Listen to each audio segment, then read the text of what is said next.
কুড়ালের ধার, কর্মদক্ষতা। একদা রাজা বনে কাঠ কাটার জন্য কয়েকজন কাঠুরে নিয়োগ দিলেন।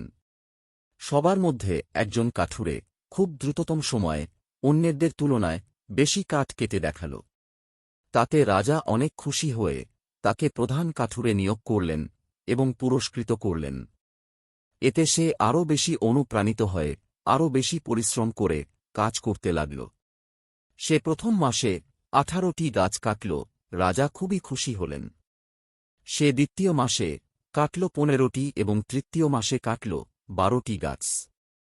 রাজা যখন 3 মাস পর ঘুরতে এসে তার এই নিম্নমুখী ফলাফল দেখতে পেলেন, তখন তিনি কিছুটা অবাক হলেন। যেহেতু কাঠুরের সক্ষমতা, পরিশ্রম এবং সততা নিয়ে রাজার কোনো সন্দেহ ছিল না, তাই তিনি কাঠুরের কাছে এর কারণ জানতে চাইলেন।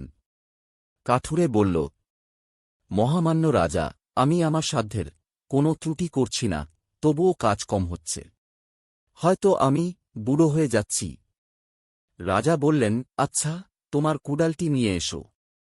রাজা কুড়ালটি দেখলেন এবং কাঠুরেকে জিজ্ঞাসা করলেন, এই মাসে শেষ কবে কুড়ালটিতে ধার দিয়েছিলে বলত?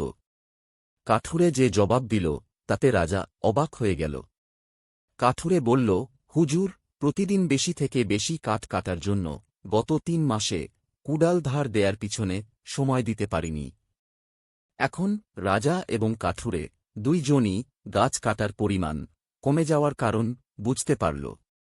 গল্পের শিক্ষা: জীবনে কাজের পাশাপাশি পর্যাপ্ত বিশ্রামও জরুরি। এতে নতুন উদ্যমে কাজ করা যায় এবং কর্মদক্ষতা বাড়ে।